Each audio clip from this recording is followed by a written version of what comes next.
Je vais donner tout de suite la parole à la première conférencière pour nous parler des myosites inflammatoires associés aux pneumopathies interstitielles diffuses. Donc, docteur Lamia Benhassine, à vous la parole. Salut, Maya. Merci beaucoup, mesdames. Je remercie la société, le bureau organisateur du congrès et particulièrement docteur Louzir. Merci pour la confiance, je ne sais pas où il est. Bon, bref, je vais vous parler. Je peux savoir comment faire passer les diapos. J'ai aucun lien d'intérêt en relation avec cette conférence. Alors, s'il vous plaît, une seconde. Je vais vous parler en fait des myosites inflammatoires.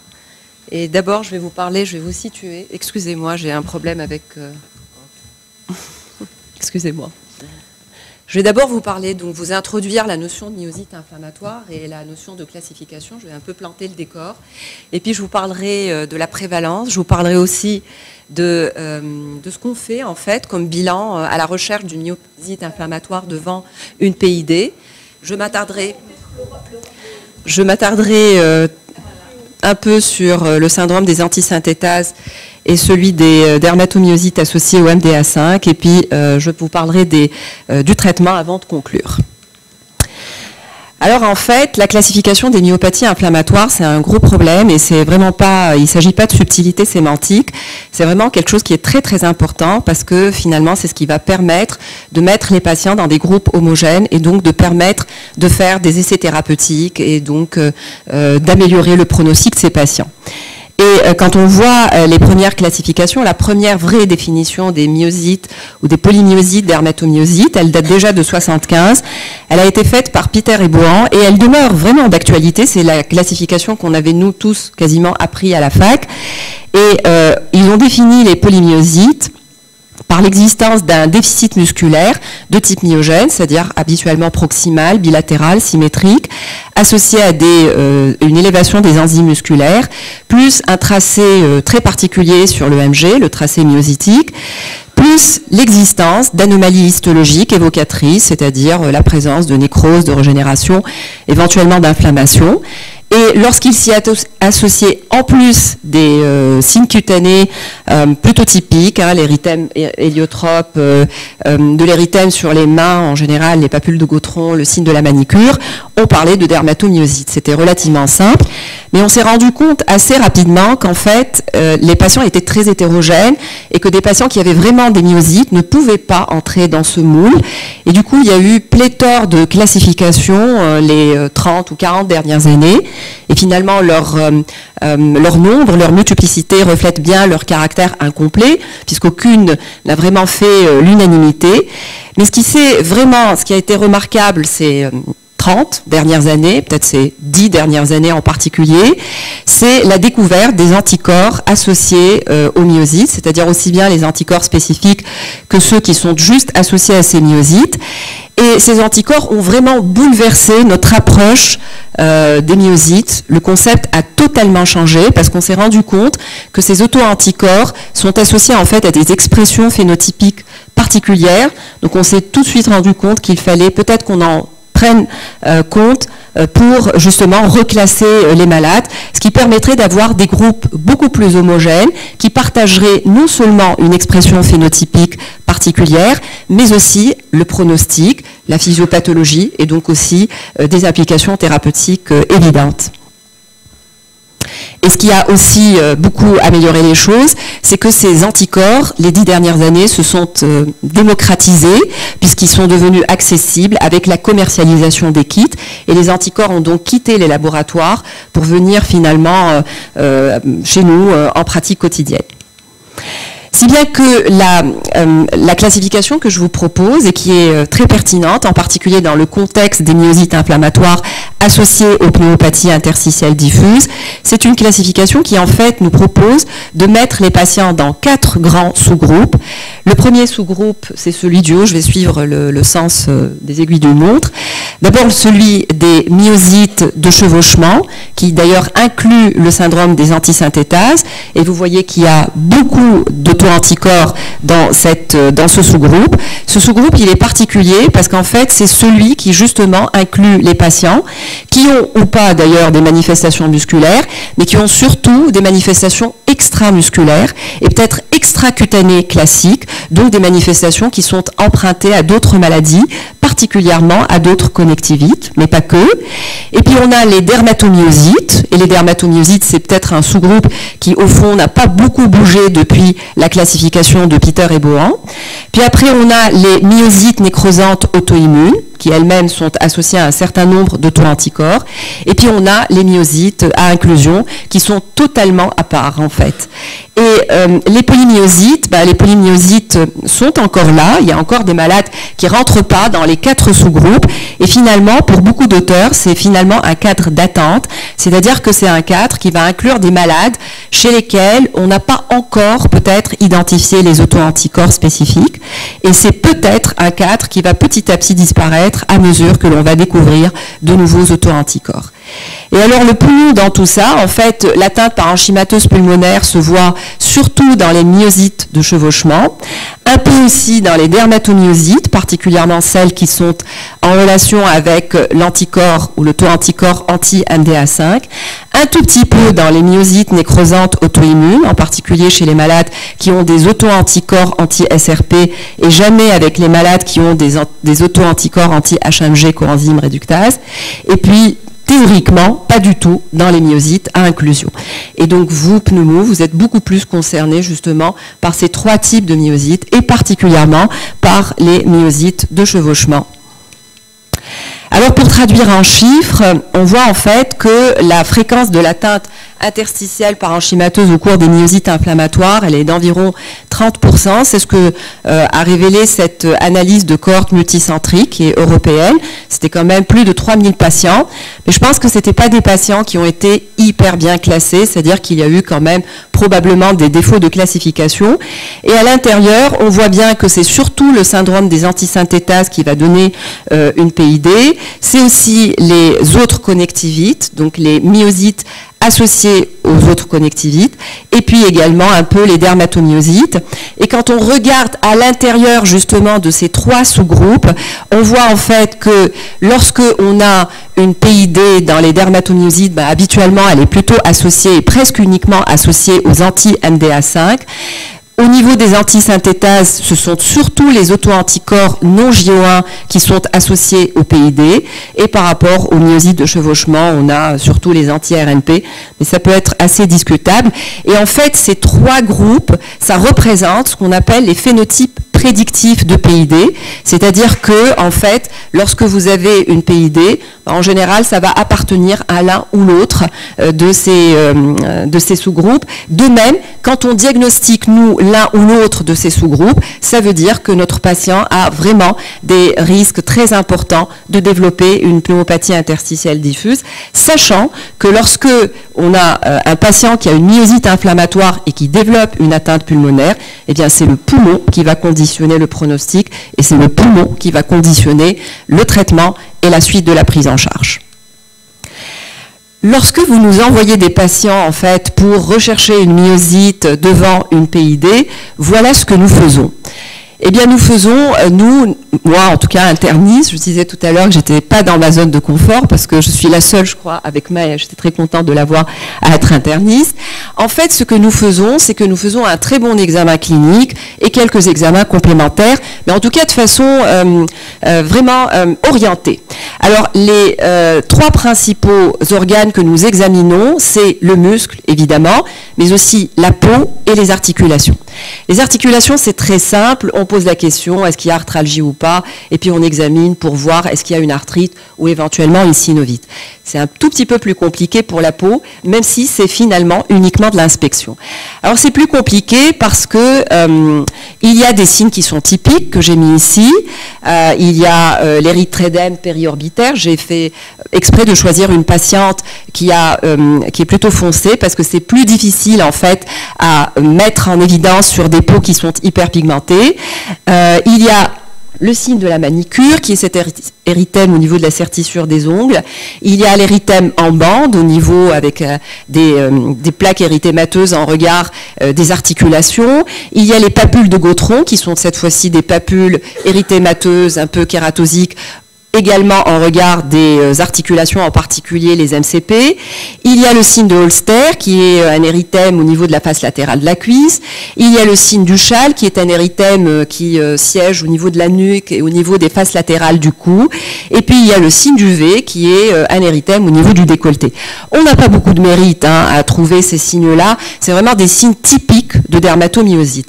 C'est plus compliqué lorsqu'on recherche d'autres signes. En gros, il y a surtout le phénomène de Raynaud, avec, quand on fait une capillaroscopie des mégacapillaires, ou en tout cas une microangiopathie organique, ce qui veut dire qu'il y a vraiment quelque chose qui ne va pas au niveau du lit vasculaire. Et puis, il y a d'autres signes plus discrets. Par exemple, il faut très bien examiner les mains, comme par exemple sur la droite, l'extrême droite, cet aspect d'hyperkératose, pas fissuraire ici, mais pouvant être fissuraire, qui siège au niveau des faces latérales des doigts et qui représente la main de mécanicien. Il y a aussi des signes qui peuvent appartenir à d'autres connectivites, par exemple une sclérodactylie ou encore des télangiectasies au niveau des paumes des mains.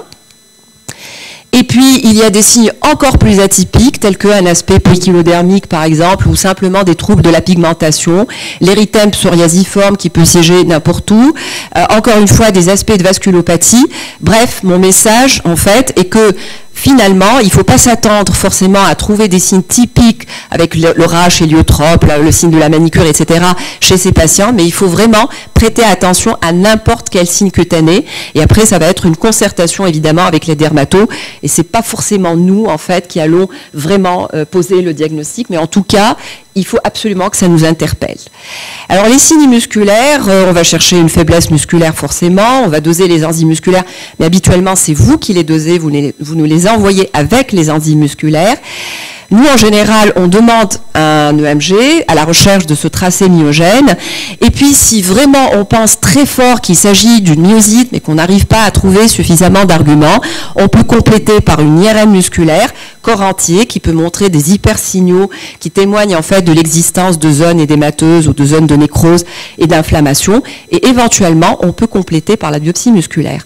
Alors, la biopsie musculaire n'est plus l'examen indispensable d'avant. En fait, de plus en plus, la plupart des auteurs disent que quand le tableau est typique sur le plan clinique, qu'il y a les auto-anticorps qu'il faut, qu'il n'y a aucun problème, on ne fait plus de biopsie musculaire puisque de toute façon, ça n'a pas d'incidence ni thérapeutique, ni pronostic. Donc c'est vraiment pour des cas difficiles à diagnostiquer ou pour pouvoir classer les malades. Et puis, on demande les auto-anticorps, mais encore une fois, en général, vous les demandez, les auto-anticorps, parce que vous suivez bien les recommandations, en fait, je crois, vos recommandations, qui disent que devant toute PID, il faut faire le kit myositis. Donc, la plupart du temps, nous les recevons avec le kit myositis. Sachez quand même que les anticorps ne sont pas constants, puisqu'on les voit dans environ 70% des cas seulement. Peut-être qu'ils sont constants, mais qu'on ne les connaît pas encore. Peut-être aussi qu'on les connaît, mais qu'on n'arrive pas à tout doser. De toute façon, ce qu'on sait, c'est qu'actuellement, il y a deux grands types d'auto-anticorps. Il y a les auto-anticorps qui sont associés aux myosites, c'est-à-dire qui peuvent se voir dans d'autres connectivites, qui sont les anticorps anti-SSA-RO, les anti-PMSCL, les anti-UARNP et les anti-KU. Et puis, il y a les anticorps qui sont vraiment spécifiques des myosites, c'est-à-dire qui, théoriquement, ne devraient se voir que en cas de myosite. Alors là, on a le grand groupe des antisynthétases qui comprend 8 auto-anticorps, dont 5 seulement sont dosables. Et puis on a des anticorps qui se partagent entre la dermatomyosite et la myosite nécrosante auto-immune. Les anticorps spécifiques sont mutuellement exclusifs, ce qui veut dire qu'on ne peut pas, théoriquement, encore une fois, avoir deux auto-anticorps spécifiques en même temps. On ne peut pas avoir, par exemple, un anti-JO1 plus un anti-MDA. Mais en fait, ça, c'est des subtilités en revanche immunologiques. Et habituellement, si on a des choses comme ça, il faut recontrôler le bilan immunologique et en reparler avec l'immuno. Et puis, en revanche, ils peuvent s'associer très allègrement aux autres anticorps associés aux myosites, ce qui veut dire qu'il est très classique d'avoir un anticorps spécifique plus un anticorps associé. Alors, ce qu'ils font en immuno, très très brièvement, c'est qu'ils font d'abord un dépistage par immunofluorescence indirecte sur des cellules F2 pour voir le type de fluorescence, si c'est cytoplasmique, ça fait beaucoup par exemple antisynthétase, ou si c'est nucléaire, ou si c'est nucléolaire, je ne l'ai pas mis ici. Et puis après, dans un second temps, ils font l'immunoblot ou l'immunodot en identifiant donc l'antigène. Par exemple, ici, c'est un anti-GO1, là où on voit la boule. Lorsque on les regarde, en fait, il y a actuellement 15 auto-anticorps qui sont connus. J'ai mis en bleu ceux qui sont dosables en pratique, c'est-à-dire ceux qu'on peut détecter en routine par les kits qu'on a. Et on a en Tunisie les kits qu'il y a à l'étranger. Il y a juste parfois des auto-anticorps particuliers, et là, je crois qu'ils sont sous-traités dans des laboratoires beaucoup plus spécialisés. Mais on a des kits commerciaux qui sont tout à fait convenables et qui nous permettent en fait de détecter la majorité des anticorps détectables, c'est-à-dire les antisynthétases, les 5 antisynthétases les plus fréquents d'ailleurs, le AMI2, le TIF1 gamma, le MDA5, les anti-SRP et les anti-HMG coenzyme réductase. Après, il y a, quand on a des anticorps qui sont positifs, en réalité, leur valeur pronostique n'est pas tout à fait la même. On sait que ces anticorps sont liés ou qu'ils peuvent se voir dans des PID, mais en fait, on sait aussi peut-être que les PID, la sévérité est variable en fonction de l'auto-anticorps. C'est ainsi que les auto-anticorps liés ou en relation ou en association avec des PID sévères ou prédictifs de PID sévères, c'est les anti-MDA5 encore une fois, et puis c'est ces deux auto-anticorps antisynthétase qui ont les anti-PL12 et les anti-PL7, alors que les anti-GO1 sont habituellement associés à des formes modérées. Bien sûr, ce n'est pas absolu, mais dans la majorité des cas, c'est ce qui se passe. Je m'arrête une seconde sur le syndrome des antisynthétases, qui est donc défini par la présence d'anticorps antisynthétases et qui est caractérisé par une très grande hétérogénéité clinique avec normalement une myosite, mais qui n'est pas constante, elle se voit dans 80% des cas, et avec surtout beaucoup d'atteintes articulaires et beaucoup de pneumopathies interstitielles diffuses qui, encore une fois, vont dominer de toute façon le tableau. Alors, la majorité des anticorps antisynthétases sont des anti-GO1, et puis après, on a des anti-PL7, puis après les anti-PL12, et les autres, ils sont vraiment rares, et il y a probablement d'autres auto-anticorps antisynthétases qui ne sont pas encore clairement identifiés. Donc c'est un syndrome qui n'a pas encore livré tous ses secrets. Alors, dans le syndrome des antisynthétases, finalement, vous êtes peut-être plus concernés que nous. L'atteinte musculaire, elle est vraiment inconstante, et on sait que les formes qui sont amyopathiques sont justement les formes qui sont les plus graves, et à ma connaissance, il n'y a pas de pattern scanographique spécifique en ce qui concerne les PID associés aux antisynthétases. En tout cas, ce dont je suis certaine, c'est que c'est le principal facteur de mortalité dans ces maladies, et que, d'une manière générale, l'atteinte pulmonaire parenchymateuse est beaucoup plus sévère lorsqu'ils sont associés aux anticorps non JO1, encore une fois particulièrement les PL7 et les PL12. Alors, petite pause clinique, je vous rapporte l'histoire d'une patiente âgée de 51 ans, que Dr Louzy connaît bien parce qu'il l'a suivie.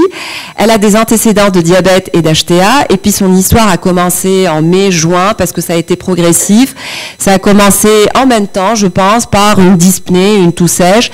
Elle a développé des signes cutanés, essentiellement des ulcérations cutanées, mais aussi un rash érythémateux au niveau du décolleté, des lésions érythémateuses en regard du coude, rien de spécifique, hein, et puis également des lésions érythémateuses au niveau des mains, et elle a développé aussi des arthralgies avec même parfois des passages par des arthrites, mais pendant tout ce temps-là, elle n'a jamais fait de déficit musculaire, et puis elle a un peu erré jusqu'à ce qu'un pneumo fasse le diagnostic de la pneumopathie interstitielle diffuse sur le scanner, avec en plus sur le plan fonctionnel une CVF vraiment basse et une DLCO également abaissée.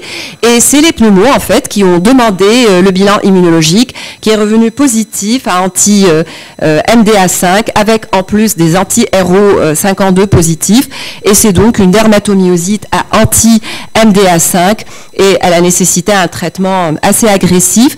C'est un tableau typique de présentation des myosites à anti-MDA5. En général, dans ces tableaux-là, on a très peu d'atteintes musculaires, voire pas du tout, et d'ailleurs on les appelait avant les dermatomyosites cliniquement amyopathiques. C'est très prudent de dire cliniquement amyopathique parce qu'en réalité, il pourrait peut-être avoir une atteinte histologique au plan musculaire, sauf qu'on ne les biopsie pas parce que ça ne sert pas à grand-chose.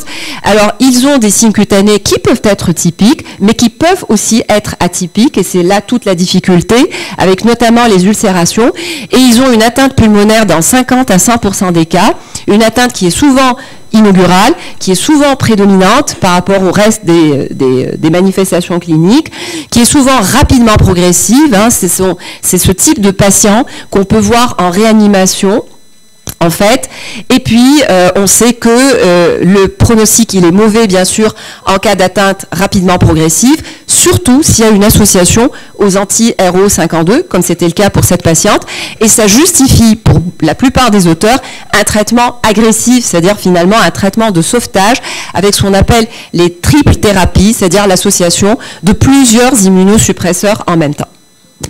Les facteurs de mauvais pronostic au cours des PID associés aux myopathies inflammatoires, il y a des facteurs cliniques, notamment la myopathie, c'est-à-dire l'absence d'atteinte musculaire, et aussi l'âge avancé, au-delà de 60 ans, mais il n'y a pas de cut-off absolu. Il y a le type même des auto-anticorps. On sait encore une fois que ce sont surtout les anti-MDA qui sont de mauvais pronostic, puis après c'est les PL12, puis après c'est les PL7, puis après c'est les JO, les anti-JO. Et j'ai rajouté aussi la forme évolutive. Forcément, les formes qui sont aiguës, qui sont rapidement progressives, c'est évidemment un facteur de mauvais pronostic. Alors j'arrive au traitement. Je vous le dis d'emblée, c'est pas très pédagogique de commencer par quelque chose de négatif, mais on n'a pas le choix. Le traitement des PID associés aux myosites n'est absolument pas basé sur des preuves. En fait, il n'y a jamais eu d'essais contrôlés, randomisés, méthodologiquement comme il faut pour ce type de pathologie. Il y a très peu d'études prospectives parce que ce sont des maladies qui sont rares, qui ne se prêtent pas en fait aux grands essais. Et puis même les grandes études qu'on a et qui sont habituellement rétrospectives sont en fait des études où qu'on a du mal à analyser parce qu'elles ont inclus des malades qui à la base étaient très hétérogènes. Elles ont aussi en général utilisé des critères de jugement qui sont très hétérogènes. Donc il n'y a pas beaucoup de conclusions par rapport à ces études. Bon, pour autant, on a quand même un grand arsenal thérapeutique avec des médicaments qui sont dans la plupart du temps plutôt efficaces. Alors d'abord les corticoïdes par voie systémique, c'est quand même le pilier du traitement. Là encore, il n'y a jamais eu d'essais contrôlés qui prouvent l'efficacité des corticoïdes, mais la comparaison aux séries historiques montre bien que les corticoïdes font du bien en fait, puisque le taux de survie a franchement augmenté depuis leur utilisation. Alors on les utilise par voie orale ou par voie IV, ça dépend du degré d'urgence, et puis on a un taux de réponse qui est assez variable en fonction des études. J'ai mis ici 89,2% parce qu'en fait il y a eu une grande revue avec une méta-analyse qui est quand même relativement récente et qui a montré un taux de réponse pour les corticoïdes seuls qui est de 89%. Mais en fait c'est un peu biaisé parce que cette analyse, enfin l'analyse de l'effet des corticoïdes seuls s'est fait uniquement sur l'échantillon qui comportait les PID chroniques. Ce qui veut dire en fait que c'est une partie des PID. Mais en tout cas pour les PID chroniques, ça marche bien. Ça marche bien, sauf que on sait de toute façon qu'il y a à peu près 3/4 des patients qui tôt ou tard vont avoir en plus un immunosuppresseur. Et en plus, même s'ils ne sont ni corticodépendants ni corticorésistants, de toute façon, on sait que l'introduction des immunosuppresseurs permet aussi une épargne cortisonique.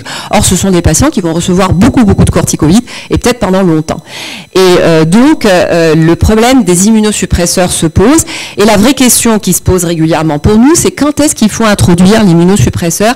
Est-ce qu'il faut le faire tout de suite ou alors est-ce qu'il faut attendre un peu? Il y a cette petite étude, en fait, qui a comparé, qui est une étude rétrospective, et qui a comparé deux schémas thérapeutiques. C'est 14 versus 20, hein, c'est pas énorme. Et c'est le cas d'ailleurs quasiment pour toutes les études que je vais présenter. Donc ils ont comparé entre des patients chez lesquels ils ont donné d'emblée corticoïdes plus immunosuppresseurs, et puis d'autres chez lesquels ils ont donné des immunosuppresseurs peu de temps après. Peu de temps, c'est à peu près 2 semaines, hein, ce qui n'est pas énorme en fait. Et eux, ils ont montré que le taux de survie était meilleur chez les patients chez lesquels on a donné d'emblée l'association. Et donc eux, ils prônent l'introduction précoce des immunosuppresseurs dans les PID associés au myosite. Après, quel immunosuppresseur choisir? Alors d'abord, il y a les immunosuppresseurs dits conventionnels ou classiques. On a en fait l'azatioprine, c'est-à-dire l'Immurel, le mycophénolate mofétine, donc le MMF, les anticalcinorines, c'est-à-dire la cyclosporine et le tacrolimus, qu'on n'utilise pas beaucoup, mais qui sont très utilisés en Asie. Et en Asie, ils ont beaucoup de syndrome des antisynthétases et ils ont beaucoup de publications. Et puis, il y a le cyclophosphamide, qui est quand même aussi un immunosuppresseur classique. Aucun essai prospectif n'a permis de comparer, en tout cas il n'y a jamais eu de head-to-head, c'est-à-dire jamais eu de comparaison vraiment entre 2 immunosuppresseurs. Et finalement, le choix de l'immunosuppresseur, ça dépend de nous, ça dépend du centre expert, ça dépend aussi de la disponibilité de ces molécules. Il y a quand même eu cette étude, encore une fois rétrospective, c'est une revue en fait, où ils ont essayé de comparer l'efficacité du cyclophosphamide à l'azatioprine et au MMF, et ils ont trouvé que l'efficacité était équivalente, avec même un profil de tolérance qui était équivalent. Et puis il y a cette étude japonaise beaucoup plus récente, c'est un essai ouvert, où il compare l'association prénisolone plus tacrolimus à prénisolone plus cyclosporine. Et en fait, les courbes montrent que c'est tout à fait comparable, encore une fois aussi bien en efficacité qu'en tolérance, même si les auteurs, en concluant, se prononcent beaucoup plus pour le tacrolimus que pour la cyclosporine. Et il est vrai que le tacrolimus est beaucoup plus facile à utiliser que la cyclosporine, qui est vraiment très toxique et qui demande en plus d'être dosé régulièrement, de vérifier le taux, etc. Donc en pratique, c'est pas très pratique d'utiliser la cyclosporine en fait. Ensuite, il y a la biothérapie, et au sein de la biothérapie, il y a surtout le rituximab. Et le rituximab, il y a maintenant une bonne expérience pour le rituximab dans une indication pulmonaire au cours des myosites inflammatoires, avec un taux de réponse qui est respectable, de 78%, tout en sachant que dans la plupart des cas, ça a été utilisé pas en première intention, mais en fait dans des formes réfractaires. Et donc la place du rituximab, elle est difficile à déterminer, mais je pense que ça va être une place de plus en plus importante, et peut-être même en première ligne, mais pas pour le moment en tout cas. Il y a le tofacitinib, qui est donc un anti-JAK, qui est proposé dans les myosites associés aux anti-MDA. Ah d'accord, ok. Et puis il y a les antifibrosons qui pour le moment n'ont aucune place, il y a 2 essais qui sont en cours. Et je termine par les places de ces différents médicaments.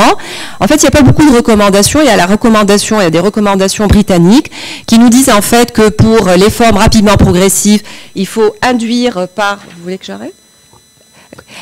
Il faut induire par de fortes doses de corticoïdes et il faut utiliser d'emblée de la cyclosporine ou du tacrolimus en association, et puis aussi du cyclophosphamide ou du rituximab. Donc on est dans les triples thérapies dont je vous parlais tout à l'heure.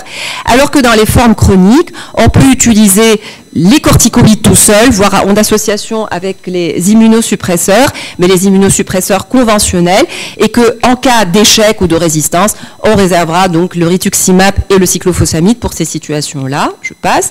Ne pas oublier, bien sûr, les mesures générales, notamment la vaccination. Et je termine juste en vous disant que, en fait, ce sont des maladies hétérogènes qui nous posent à nous aussi beaucoup de problèmes de classification, que les auto-anticorps, ça a vraiment révolutionné la prise en charge et l'abord de ces maladies, que le poumon conditionne le pronostic, c'est un facteur de gravité certain, que le traitement n'est pas codifié, mais que c'est une riposte graduée qui va varier en fonction de la gravité de l'atteinte pulmonaire, justement, et pas de l'atteinte musculaire, mais qui a pas d'EBM, mais que les essais sont en cours, et que si j'avais à refaire cette communication dans quelques années, je suis sûre qu'il y aura des essais, et des essais très sérieux, et qu'enfin, tout seul, on ne peut vraiment pas avancer, et que la prise en charge doit vraiment être multidisciplinaire. Je vous remercie et je m'excuse pour le retard. Est-ce qu'on discute tout de suite ou après? Tout de suite, je pense. Comme oui. Vous voulez. Donc merci, Dr Benahassine, pour cette très belle présentation assez exhaustive. Et je cède la parole à la salle. À la fin, on laisse à la fin. J'ai une petite question. Justement, nous, on ne fait pas le DOTS myositis systématiquement dans les PID parce que ça coûte cher. Donc, quel est ton avis, surtout que quand on voit la présentation, les signes cliniques ne sont pas si évidents que ça. Est-ce que tu es pour cette réalisation? Mon avis est forcément biaisé. Il est biaisé par deux choses. D'abord, moi, je vous avoue que je ne sais pas ce que vous faites, mais j'ai simplement revu la littérature et j'ai vu que dans les recommandations américaines, etc., ils recommandent en fait de faire le dot myositis. Donc je pensais que vous le faisiez systématiquement. Mais moi, je suis pour, évidemment, vous imaginez, parce que vraiment, on ne peut pas avancer. En même temps, si vous allez nous envoyer... il n'y a pas de problème en fait, mais je pense que c'est très important de faire les auto-anticorps. Mais je dois vous avouer que depuis la réalisation très fréquente des auto-anticorps, ça part un peu dans tous les sens. Et en fait, et je pense qu'il va y avoir une conférence sur les IPAP et j'en suis très heureuse, je pense que ça vous amène à trouver plein de malades qui ont des anticorps spécifiques, mais nous, on ne trouve rien par ailleurs. Et c'est ça la concertation multidisciplinaire, parce que c'est pour ces malades-là qu'on se dit, mais est-ce qu'il faut qu'on aille, jusqu'où faut-il qu'on aille? C'est facile de faire un EMG, c'est pour ça que j'ai dit tout à l'heure qu'on complète systématiquement par un EMG, c'est pas très agréable, mais c'est pas invasif non plus. Par contre, la biopsie musculaire, surtout en Tunisie, c'est vraiment embêtant, il y a un seul centre, il y a des difficultés par rapport à la lecture, on est souvent déçus en fait par les résultats, et voilà. Mais sincèrement, réponse tranchée à votre question, oui, je pense qu'il faut le faire pour toutes les PID. Merci. Très bien. Docteur Harbi, puis après Docteur Louzir. Merci beaucoup, Lamia. C'est par là. Donc, juste la durée, le suivi des patients, la moyenne de votre suivi, le traitement, il va durer pendant combien de temps? Quand on s'amène à donner du rituximab, ouais. Comment alors, particulièrement le rituximab, on a une toute petite expérience pour le rituximab, mais d'une manière générale, c'est jamais des traitements au long cours. Le rituximab, c'est une cure, J0, J15, on voit, puis éventuellement on refait une autre cure, et puis après, voilà, on ne donne pas. Par contre, la durée, c'est pour les immunosuppresseurs conventionnels. C'est-à-dire que si on met sous MMF ou alors je vous le disais déjà qu'on n'est pas déjà que c'est pas codifié pour le choix, alors que dire pour la durée? Nous en pratique on fait par analogie aux autres maladies systémiques, en particulier le lupus qui est quand même une maladie extrêmement étudiée, mais je parle pas du poumon, hein, d'une manière générale, on donne 2 ans, 3 ans sans problème. Et on surveille, grâce à vous, hein, le poumon, c'est vous qui le surveillez. Donc après, nous, on demande des explorations fonctionnelles, éventuellement des scanners, et on est en concertation avec le pneumo qui nous l'a envoyé. C'est pas nous qui suivons le poumon, en réalité. Nous, on mène, et après, le pneumo, il nous dit, ça s'aggrave, et à ce moment-là, on se dit, ah, si ça s'aggrave, alors c'est que ça marche pas. Et c'est ça la riposte graduée, en fait. C'est que ça marche pas, il faudra peut-être passer à autre chose, et là, on est dans des formes réfractaires ou des formes résistantes, ou voilà. On ne continue pas indéfiniment les immunosuppresseurs. C'est mon avis, hein, c'est un avis strictement personnel, c'est vraiment pas de la littérature. Je pense qu'au bout de 2 ans de stabilité, on arrête. On arrête, mais on n'arrête pas de surveiller, c'est tout. Qu'est-ce que tu en penses, Maya? Il y a une autre interniste dans la salle. Non, en fait, moi, je voulais revenir sur la remarque de tout à l'heure. D'abord, continue. Oui, mais ça va faire le lien. Parce qu'en fait, sous dépend de l'histoire naturelle de la maladie. Et il y a un auteur qui s'appelle O'Connor qui a proposé de commencer par le poumon, justement, avec anticorps et de suivre les malades. Et il a noté que dans un tiers des cas, il pouvait rester que comme ça, ou évoluer vers les critères que nous, on utilise en médecine interne, vers une vraie myosite, comme on peut les classer avec les autres manifestations. Après, comment on va faire pour les traiter, ces patients-là? Parce que au départ, ils n'ont rien que la PID avec l'anticorps et ils proposent de les traiter comme une myosite inflammatoire. Et là, avec plutôt immunosuppresseurs, MMF, azathioprine.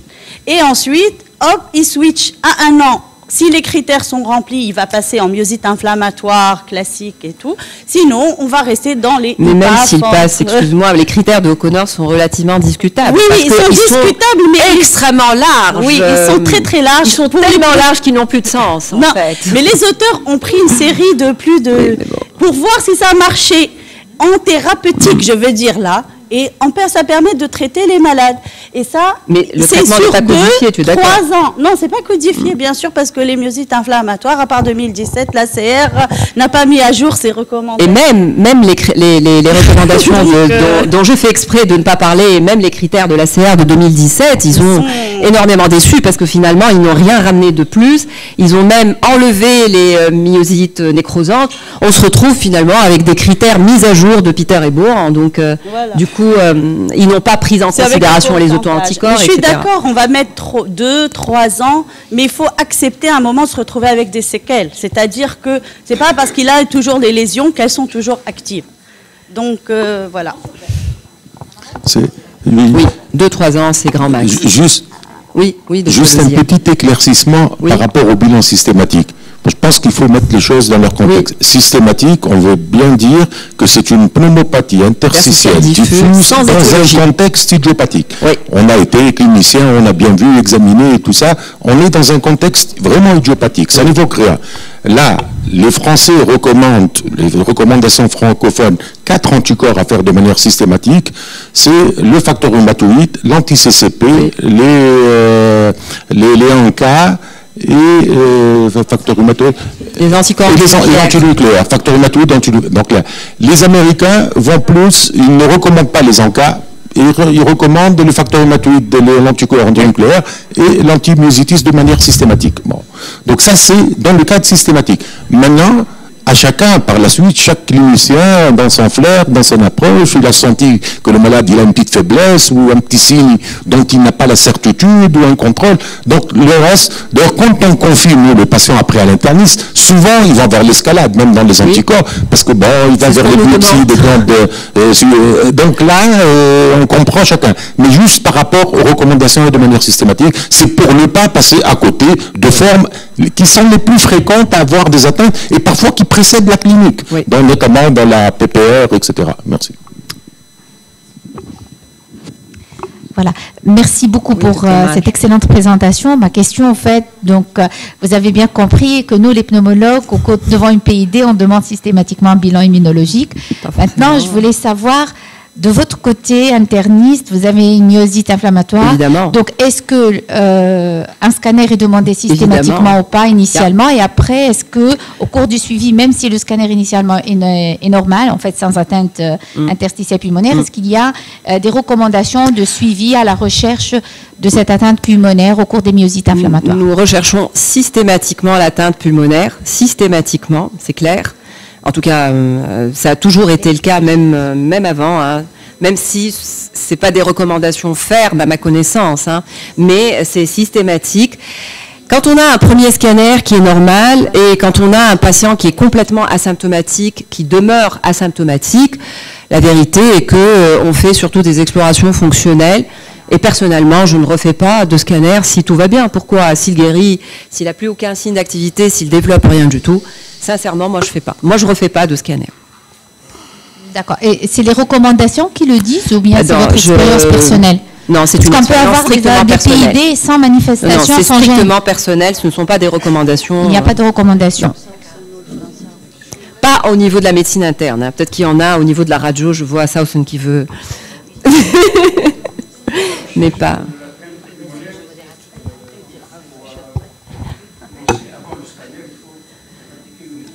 On le fait. On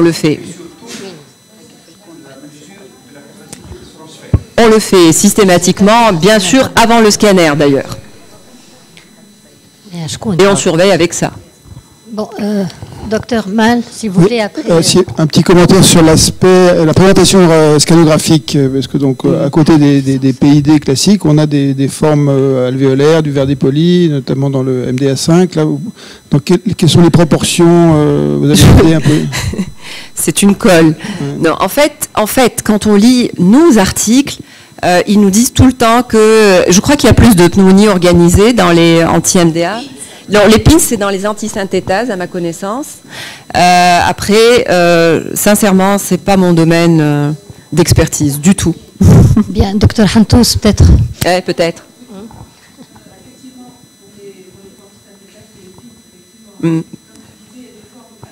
Et pour les anti-MDA, ça aussi? La pneumonie organisée, mais souvent des formes. Voilà, d'accord. Oui, ok. Donc PIN, c'est antisynthétase, et c'est ce que je disais. Ouais. Alors, dernière question, docteur Ayet. Non, juste une question par rapport aux lésions, enfin aux petits signes parenchymateux que l'on voit, les fameuses ILAS ou les anomalies que l'on voit, qui peuvent être corrélées à un bilan immunologique perturbé, mais qui ne sont pas réellement symptomatiques et qui ne sont pas corrélées forcément à des anomalies à l'EFR. Qu'est-ce que vous en faites? Est-ce que vous dites que... On ne les découvre pas, ça, nous. Non, non, on peut justement... Nous, enfin, non, bon. Pas vous. On peut nous les découvrir, les signaler et être corrélés avec parfois des petites modifications. Est-ce que tu me parles d'un contexte de myosite, c'est-à-dire que je suis en train de suivre un malade? Non, non, c'est des malades qu'on vous envoie parce qu'on a décrit quelque chose sur le parenchyme pulmonaire. C'est pas forcément corrélé à des anomalies à l'EFR, mais il y a une perturbation du bilan immunologique. La question qu'on nous pose habituellement, c'est nosologique, c'est-à-dire c'est diagnostic. Est-ce que, en général, ça passe par la pneumo, en général, ils demandent des anticorps, ils nous les adressent quand ils sont positifs, c'est pour ça que je disais tout à l'heure, parfois ça part dans tous les sens. Moi, en tant qu'interniste, je réponds, je dis, actuellement, il y a des signes de myosite ou pas. Après, les patients qui ont des petits signes, même les patients qui ont de grands signes et chez lesquels il n'y a pas de manifestation extrapulmonaire, je ne peux pas raisonnablement retenir le diagnostic de myosite. Maintenant, ça va être des cadres d'attente et c'est des gens qui sont à surveiller, probablement aussi bien sur le plan clinique que sur le plan fonctionnel, respiratoire et imagerie. Mais on n'en fait rien, en fait. Et c'est pour ces patients-là, et je crois qu'on va partir sur l'autre conférence, et je crois que c'est pour ces patients-là qu'on a une collaboration très étroite avec les poumons.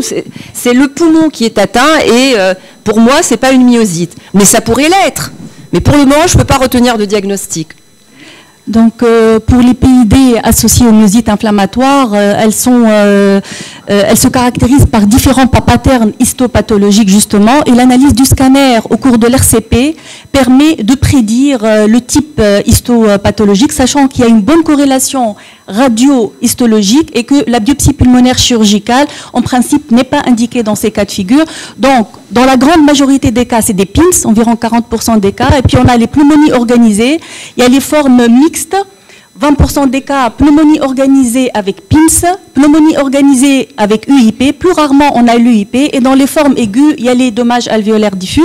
Alors juste une petite question, comment faire la part des choses entre PID lié à la connectivite et une toxicité médicamenteuse, notamment le méthotrexate, sachant qu'une pneumotoxicité médicamenteuse induit des PID lymphocytaires, type PHS et PINS. Donc, parfois, on a ce dilemme, est-ce qu'il faut arrêter le traitement? On m'envoie un lavage, il est lymphocytaire, on me dit de répondre. Et je suis un peu... voilà. Si la question est, comment faites-vous la différence entre une atteinte pulmonaire liée au méthotrexate et une atteinte pulmonaire, je vous la retourne, parce que nous, c'est cette question qu'on pose aux pneumos, en fait. Ce n'est pas nous qui allons régler ça. Moi, je suis interniste, pas pneumo. Et, bien, oui. Et deuxièmement, pour revenir au méthotrexate, sachez qu'il n'est absolument pas contre-indiqué, y compris dans les atteintes, dans les PID, mais je me suis dit que ça pourrait être de la provocation que de mettre le méthotrexate en présence des pneumos, mais je vous avoue qu'il figure en fait dans les traitements immunosuppresseurs conventionnels. Après, on s'en méfie pour éventuellement cette toxicité, mais nous utilisons sans aucun problème le méthotrexate.